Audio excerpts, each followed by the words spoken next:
Good morning. Good morning.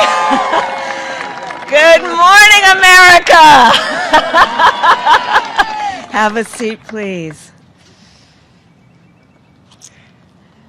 President Joe Biden, First Lady Dr. Jill Biden, Second Gentleman Douglas Emhoff, members of Congress, members of the Cabinet, members of our administration, and friends and fellow Americans. Today is indeed a wonderful day.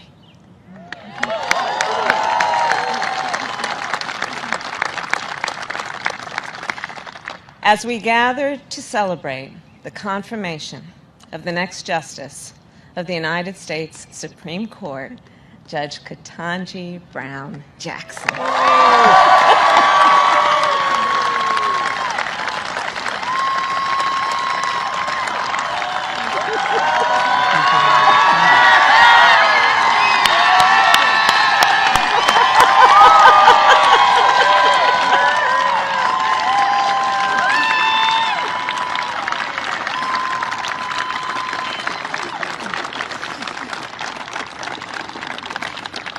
President George Washington once referred to America as a great experiment, a nation founded on the previously untested belief that the people, we the people, could form a more perfect union.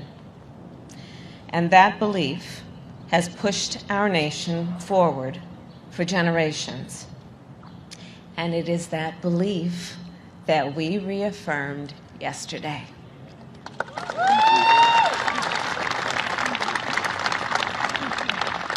Through the confirmation of the first Black woman to the United States Supreme Court.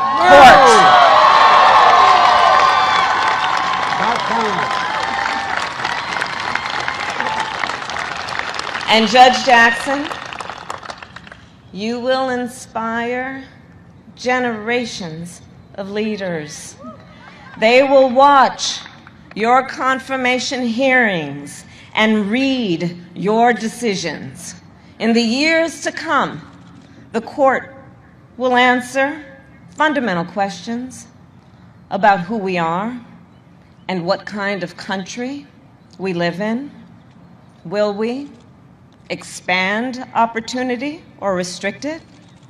Will we strengthen the foundations of our great democracy or let them crumble? Will we move forward or backward? The young leaders of our nation will learn from the experience, the judgment, the wisdom that you, Judge Jackson, will apply in every case that comes before you, and they will see, for the first time, 4 women sitting on that court at one time.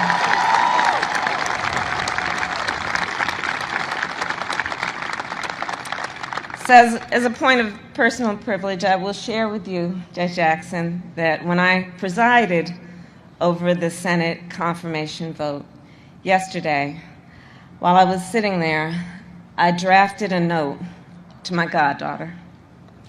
And I told her that I felt such a deep sense of pride and joy, and about what this moment means for our nation and for her future. And I will tell you, her braids are just a little longer than yours. But as I wrote to her, I told her what I knew this would mean for her life and all that she has in terms of potential.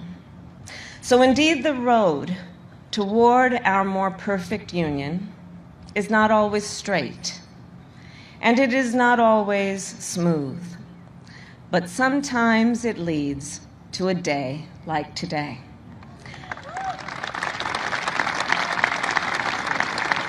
A day that reminds us what is possible when progress is made, and that the journey, well, it will always be worth it. So let us not forget that as we celebrate this day, we are also here in great part because of one President Joe Biden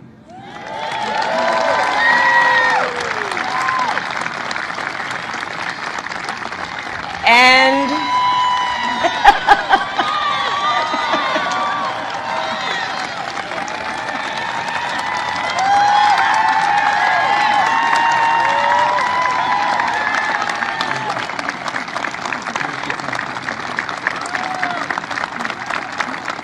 and because of Joe Biden's vision and leadership and commitment, a lifelong commitment to building a better America. And of course, we are also here because of the voices and the support of so many others, many of whom are in this audience today. And with that, it is now my extreme and great honor to introduce our President, Joe Biden.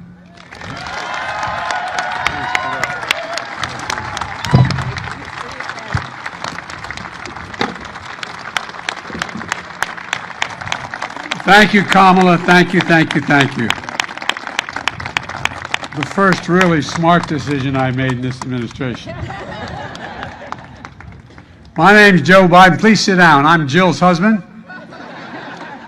and Naomi Biden's grandfather. And folks, yesterday, this is not only a sunny day, I mean this from the bottom of my heart. This is going to let so much sun shine on so many young women, so many young black women, so many minorities, that it's real. It's real. We're going to look back, nothing to do with me. We're going to look back and see this as a moment of real change in American history. I was on the phone this morning, Jesse, with President Ramaphosa of South Africa. And he was talking about how the time that I was so outspoken about what was going on in my meeting with Nelson Mandela here. And I said, I'm shortly going to go out, I'm looking out the window. I'm going to go out on this, what they call the South Lawn in the White House.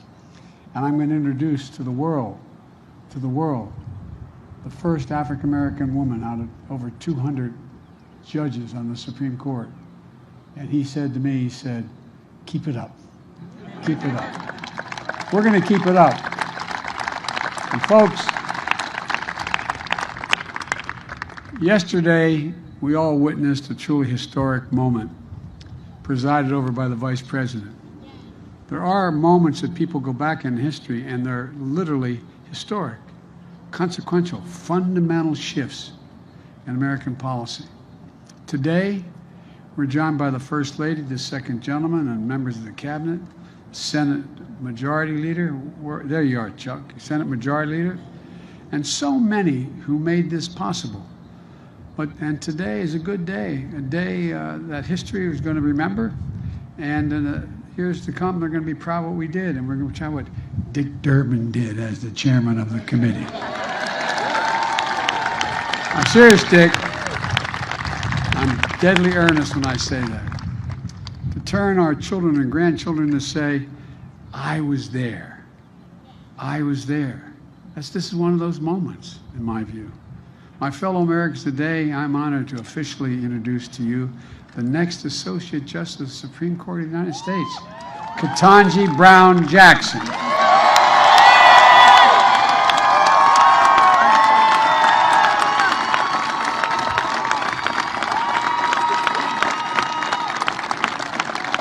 After more than 20 hours of questioning at her hearing and nearly 100 meetings, she made herself available to every single senator who wanted to speak to her and spoke for more than just a few minutes, answered their questions in private as well as before the committee. We all saw the kind of justice she'll be: fair and impartial, thoughtful, careful, precise, brilliant, a brilliant legal mind with deep knowledge of the law, and a judicial temperament which was equally important in my view, that's calm and in command, and a humility that allows so many Americans to see themselves in Ketanji Brown Jackson. That brings a rare combination of expertise and qualifications of the court. A federal judge who has served on the second most powerful court in America, behind the Supreme Court. A former federal public defender with the ability to explain complicated issues in the law in ways everybody, all people, can understand. A new perspective. When I made the commitment to nominate a black woman to the Supreme Court, I could see this day. I literally could see this day because I thought about it for a long, long time. As Jill and Naomi will tell you, I wasn't going to run again. But when I decided to run, this was one of the first decisions I made. I could see it. I could see it as a day of hope, a day of promise, a day of progress. A day when, once again, the moral arc of the universe, as Barack used to quote all the time, bends a little more toward justice. I knew it wouldn't be easy, but I knew the person I nominated would be put through a painful and difficult confirmation process. But I have to tell you, what Judge Jackson was put through was well beyond that. There was verbal abuse, the anger, the constant interruptions, the most vile, baseless assertions and accusations. In the face of it all, Judge Jackson showed the incredible character and integrity she possesses. Poise.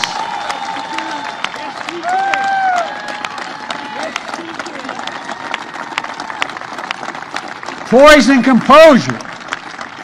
Patience and restraint. And yes, perseverance and even joy. Even joy.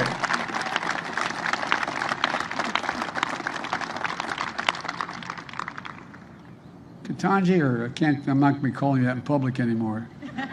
Judge, you are the very definition of what we Irish refer to as dignity. You have enormous dignity. And it communicates to people. It's contagious. And it matters. It matters a lot. Maybe that's not surprising if you look who sat behind her during those hearings. Her husband, Dr. Patrick Jackson, and his family. Patrick, stand up, man. Stand up. Talia and Layla, stand up. I know it's embarrassing the girls. I'm going to tell you what Talia said. I said to Talia, it's hard being the daughter or the son of a famous person. I said, imagine what it's like being president. She said, she may be. I couldn't agree more. Thank you, thank you, thank you, thank you. And Ketanji, her brother, a former police officer and a veteran. Ketanji, stand up, man. This man looks like he can still play, buddy. He's got biceps about as big as my calves. Thank you, bud. Thank you, thank you, thank you. And of course, her parents, Johnny and Elroy Brown. Johnny, all right, stand up.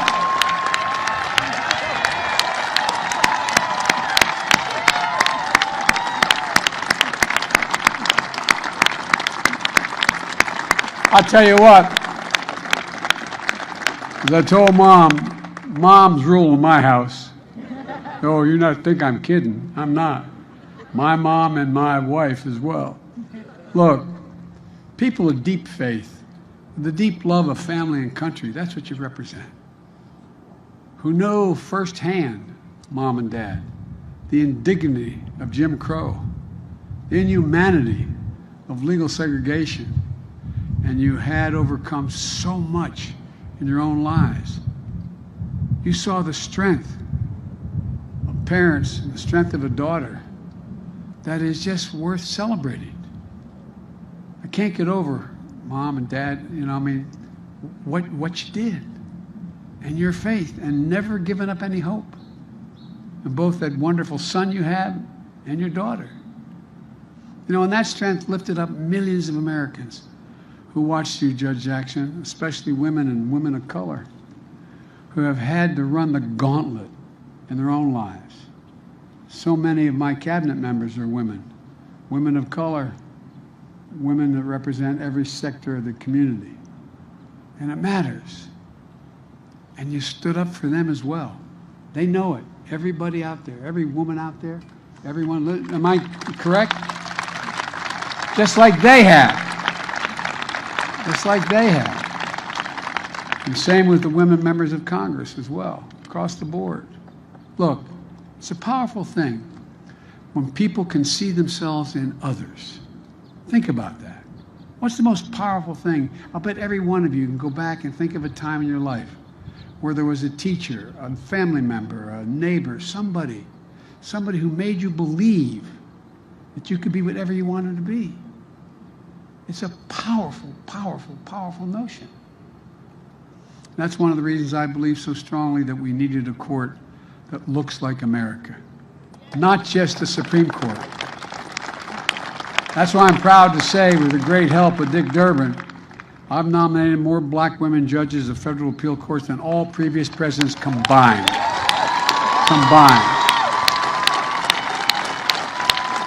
That's why I'm proud that Kamala Harris is our Vice President of the United States. A brilliant lawyer, the Attorney General of the state of California, former member of the Senate Judiciary Committee. Kamala was invaluable during this entire process.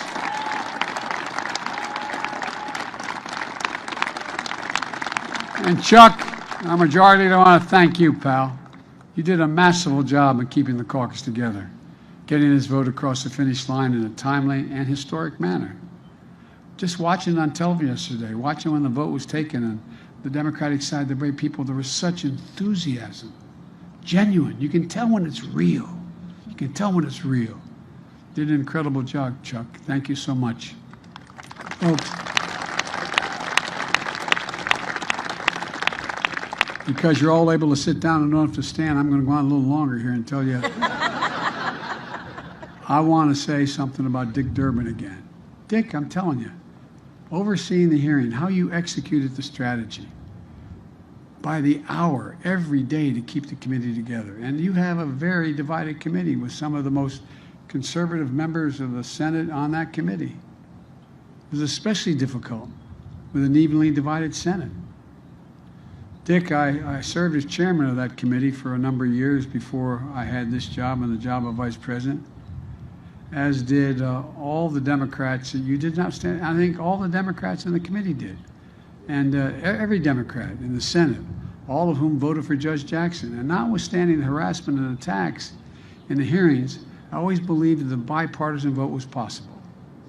And I hope I don't get him in trouble. I mean it sincerely, but I want to thank 3 Republicans who voted for Judge Jackson.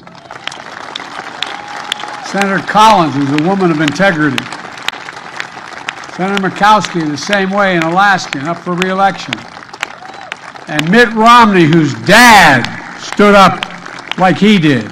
His dad stood up and made these decisions on civil rights. They deserve enormous credit for setting aside partisanship and making a carefully considered judgment based on the judge's character, qualifications, independence. And I truly admire the respect, diligence, and hard work they demonstrated in the course of the process. As someone who's overseen, they tell me, more Supreme Court nominations than anyone who's alive today, I believe that respect for the process is important. And that's why it was so important to me to meet the constitutional requirement to seek the advice and the consent of the Senate. The advice beforehand and the consent. Judge Jackson started the nominating process with an impressive range of support, from the FOP to the civil rights leaders. Even Republican-appointed judges came forward. In fact, Judge Jackson was introduced at the hearing by Judge Thomas Griffin, the distinguished retired judge appointed by George W. Bush. She finished the hearing with among the highest levels of support of the American people of any nomination in recent memory. So soon, Judge Jackson will join the United States Supreme Court, and like every justice, the decisions she makes will impact on the lives of America for a lot longer in many cases than any laws we all make. But the truth is, she's already impacting the lives of so many Americans. During the hearing, Dick spoke about a custodial worker who works the night shift at the Capitol. Her name is Verona Clemens. Verona, where are you? Stand up, Verona. I wanted to see. you don't mind. She told him what this nomination meant to her. So he invited Ms. Clemens to attend the hearing because she wanted to see, hear, and stand by Judge Jackson. Thank you, Verona. Thank you, thank you, thank you. At her meeting with Judge Jackson, Senator Duckworth introduced her to 11-year-old, is it Vivian? Vivian. I'm sorry, Vivian. That's hers. That's your sister. He's pointing. Who was so inspired by the hearing, she wants to be a Supreme Court justice when she grows up. God love you. Stand up, honey. Am I going to embarrass you by asking you to stand up? Come on, stand.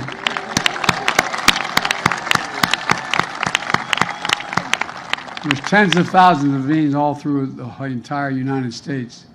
She met Judge Jackson and saw her future.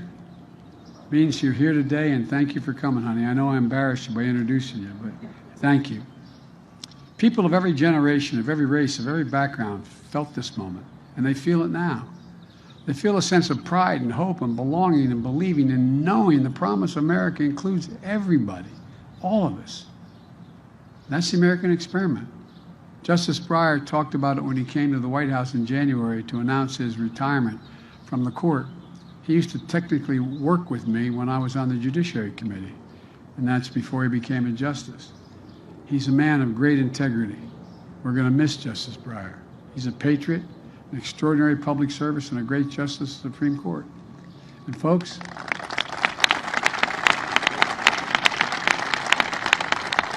let me close with what I've long said. America is a nation that can be defined in a single word. I was in the